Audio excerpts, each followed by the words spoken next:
السلام علیکم ورحمۃ اللہ وبرکاتہ۔ کیا حال ہے پیارے پیارے بچوں کا؟ اللہ تعالیٰ آپ کو اپنی حفاظت میں رکھیں اور اپنے فیورٹ لوگوں میں شامل کر لیں۔ ہم سورۃ الفجر آیت نمبر 14 تک پڑھ چکے تھے، آگے ہم انشاءاللہ آج پڑھیں گے۔ پیچھے سے تھوڑا سا ریوائز کر لیتے ہیں کہ ہم کیا پڑھ چکے ہیں اور آگے ہم نے کیا پڑھنا ہے انشاءاللہ۔ سب سے پہلے ہم نے کیا پڑھا تھا کہ تجوید کیا ہوتی ہے۔ قرآن پاک کو جب ہم ان کے مخارج اور صفات کے ساتھ پڑھیں گے تو پھر ہی ہم قرآن پاک کو آپ صلی اللہ علیہ وسلم کے طریقے پر پڑھ سکیں گے۔ تو تجوید کے ساتھ پڑھنے کے لیے ہمیں ان کے مخارج اور صفات کو دیکھنا چاہیے کہ لیٹرز کہاں سے نکل رہے ہیں اور ان کی اسپیشلٹیز کیا کیا ہیں۔ ہم نے پڑھا تھا شفتان کا مخرج، یعنی فا اور واو، دو لیٹر پڑھے تھے ہم نے جو ہمارے ہونٹوں سے نکلنے والے ہیں۔ پھر ہم نے حروف قلقلہ کے بارے میں پڑھا تھا کہ وہ لیٹرز جب ساکن ہوتے ہیں کون کون سے ہیں حروف قلقلہ، آپ بتائیں جی؟ قاف، طا، با، جیم، دال۔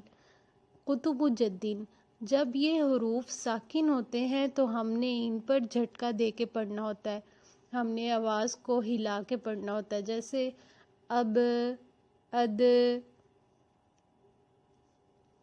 پھر ہم نے پڑھا تھا کہ سین اور صاد کا مخرج، ان کی جو صفات اسپیشلٹیز پڑھی تھی ہم نے، سیٹ پڑھا تھا نا، جیسے حروف قلقلہ ایک سیٹ ہے، سین اور صاد حروف صفیریاں ہیں، یعنی ان میں جو سٹی کی آواز ہے وہ سیم ان کی اسپیشلٹی ہے نا، تو یہ حروف صفیریہ کے روم میں جا رہے تھے۔ آج ہم نیو پڑھیں گے، وہ کیا ہے کہ قاف اور کاف، دو لیٹر ہے نا ایک جیسے، بس تھوڑا سا ڈفرینس ہے ان میں، ہم اس ڈفرینس کو بھی دیکھیں گے۔ قاف اور کاف، سب سے پہلے ہمارے پاس ہے قاف، اس کا مخرج کیا ہے، یعنی اس کے نکلنے کی جگہ کون سی ہے؟ وہ ہے زبان کی جڑ، جس کو اقصی لسان کہتے ہیں، اس کے مخرج کا نام ہے اقصی لسان۔ اس مخرج میں دو لیٹر آئیں گے، قاف اور کاف۔ سب سے پہلے ہم دیکھتے ہیں قاف کو۔ قاف، اس کا مخرج ہے اقصی لسان۔ اقصی لسان زبان کا بالکل بلند حصہ، اوپر والا۔ ایک تو وہ زبان کی ٹپ ہے نا جو ہمیں سامنے نظر آتی ہے، یہ وہ نہیں ہے۔ سب سے اوپر والا کون سا ہے؟ جو ہمارے حلق کی طرف ہے، جو زبان کی جڑ کہیں گے ہم اس کو، روٹ ہے جو زبان کا۔ تو جب ہم زبان کی جڑ کو اوپر والے تالو کے ساتھ، جو ہماری گوشت کا چھوٹا سا ٹکڑا لٹک رہا ہے نا، اس کے ساتھ جب ہماری زبان کی جڑ لگے گی تو پڑھا جائے گا قاف۔ آپ ریپیٹ کر کے دیکھیں اور آپ چیک کریں کہ آپ کی زبان کی جڑ کدھر لگ رہی ہے۔ قاف، یہ حروف قلقلہ میں سے بھی ہے نا، تو ہم جب اس کو قلقلہ کے ساتھ پڑھیں گے، جھٹکا دے کے پڑھیں گے تو کیسے پڑھا جائے گا؟ اق۔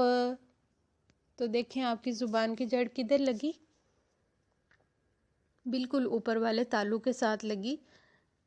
اب ہم دیکھتے ہیں کاف۔ کاف، زبان کی جڑ یعنی اقصی لسان، قاف کے مخرج سے منہ کی طرف ہم آ جائیں گے، تھوڑا سا منہ کی طرف آئیں گے تو زبان اور اوپر کا تالو، یعنی زبان کی جڑ اور اوپر کا تالو جب آپس میں ملیں گے تو پڑھا جائے گا کاف۔ آپ پڑھ کے دیکھیں، کاف۔ اب دونوں ساؤنڈز جو ہیں ان کو ڈیفرنٹ کر کے پڑھتے ہیں، قاف اور ایک ہے کاف۔ آپ ریپیٹ کریں، قاف اور کاف۔ اب ہم ان کی صفات دیکھ لیتے ہیں۔ سب سے پہلے ہے کاف، اس میں آتی ہے صفت استفال۔ کاف صفت استفعال کا مطلب ہے باریک پڑھنا، لیکن قوف جو ہے وہ حروف مستعلیہ میں سے بھی ہے، یعنی مستعلیہ اس کی صفت ہے، تو اس کا مطلب ہے کہ موٹا پڑھنا۔ جب ہم پڑھتے ہیں نا قوف تو کیسے پڑھا گیا؟ موٹا پڑھا گیا، تو اس کی صفت کی وجہ سے موٹا پڑھا گیا۔ اس کی اسپیشلٹی ہے کہ یہ مستعلیہ ہے یعنی موٹا ہے۔ کاف کی اسپیشلٹی کیا ہے؟ کہ وہ باریک پڑھا جاتا ہے صفت استفعال کی وجہ سے۔ کاف اور قوف، ان کی سیکنڈ صفت ہے جو سیم آ رہی ہے، وہ ہے اسمات۔ اسمات یعنی رکنا، خاموش رہنا۔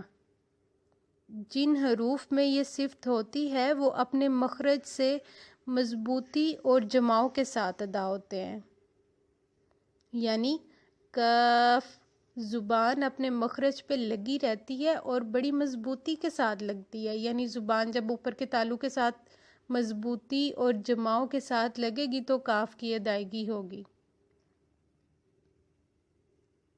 اسی طرح قوف ہے، زبان اوپر ٹچ جب تک رہتی ہے تو قوف ادا ہوتا ہے، جب ہماری زبان پیچھے ہو جاتی ہے، نیچے ہو جاتی ہے تو قوف ادا نہیں ہوتا۔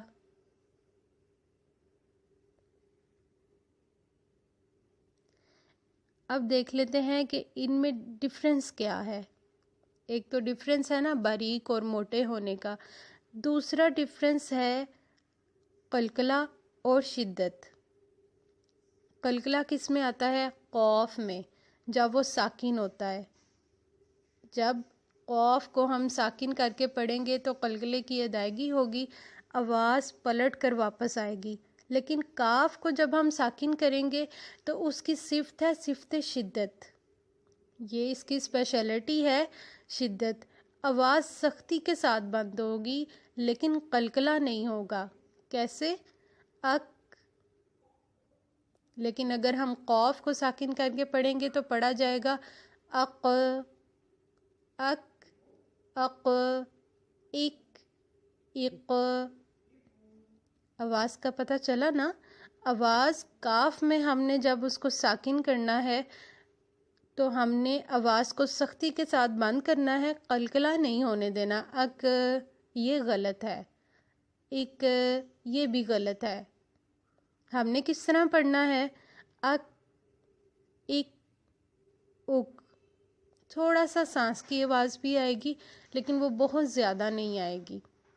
لیکن جب ہم قوف کو پڑھیں گے، اس کو ساکن کریں گے تو آواز آئے گی اق، اق، اق۔ یہ اس کی صفت قلقلہ ہم نے پڑھی، لیکن کاف میں جب ہم پڑھیں گے تو صفت شدت کے ساتھ ہم کاف کو پڑھیں گے۔ ٹھیک ہے، اب ہم اپنا لیسن پڑھتے ہیں۔ اعوذ باللہ من الشیطان الرجیم، بسم اللہ الرحمن الرحیم۔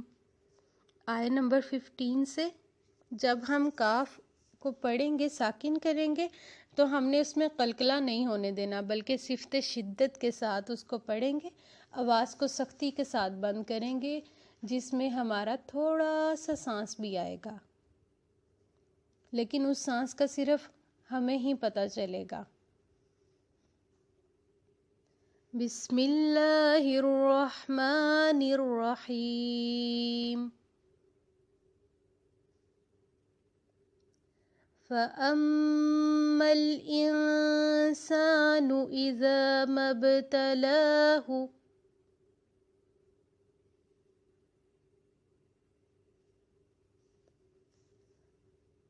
إِذَا مَا ابْتَلَاهُ رَبُّهُ فَأَكْرَمَهُ وَنَعَّمَهُ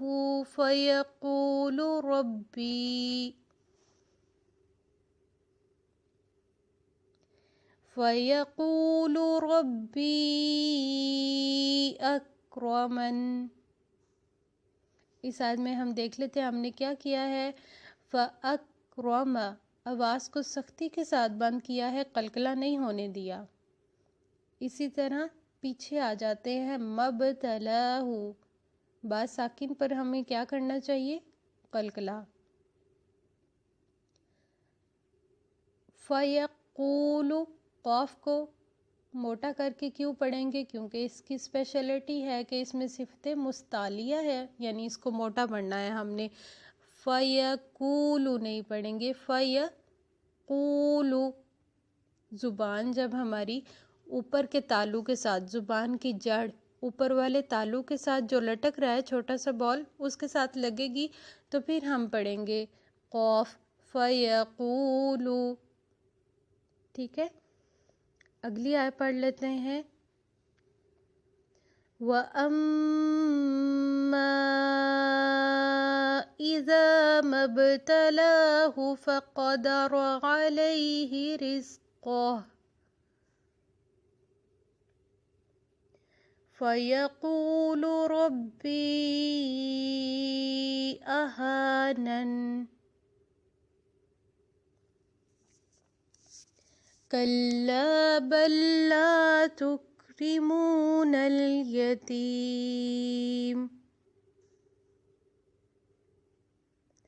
وَلَا تَحَاضُّونَ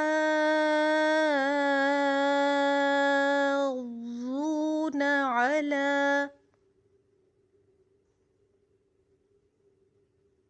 طَعَامِ الْمِسْكِينِ.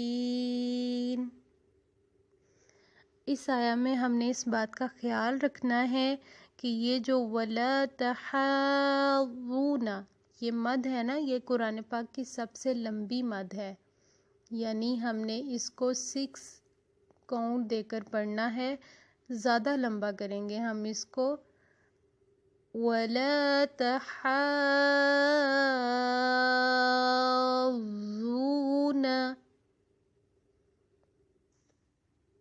جتنا ہمارا سانس ہم سے لمبا ہو سکتا ہے ہم نے اس مد کو پڑھنا ہے. ایک بار ہم آیات دوبارہ ریپیٹ کر لیتے ہیں. فَأَمَّا الْإِنسَانُ إِذَا مَا ابْتَلَاهُ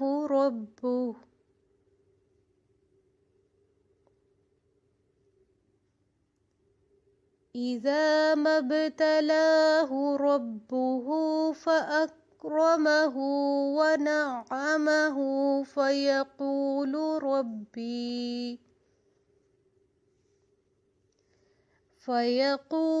رَبِّي أَكْرَمَنِ. وَأَمَّا إِذَا مَا ابْتَلَاهُ فَقَدَرَ عَلَيْهِ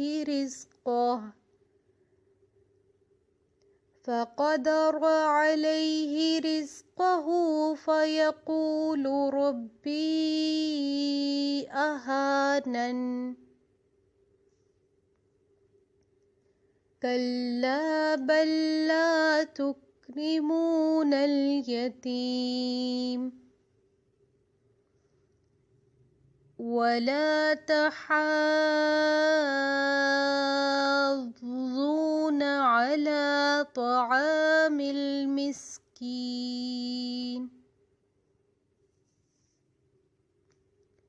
سبحانك اللهم وبحمدك أشهد أن لا إله إلا أنت أستغفرك وأتوب إليك.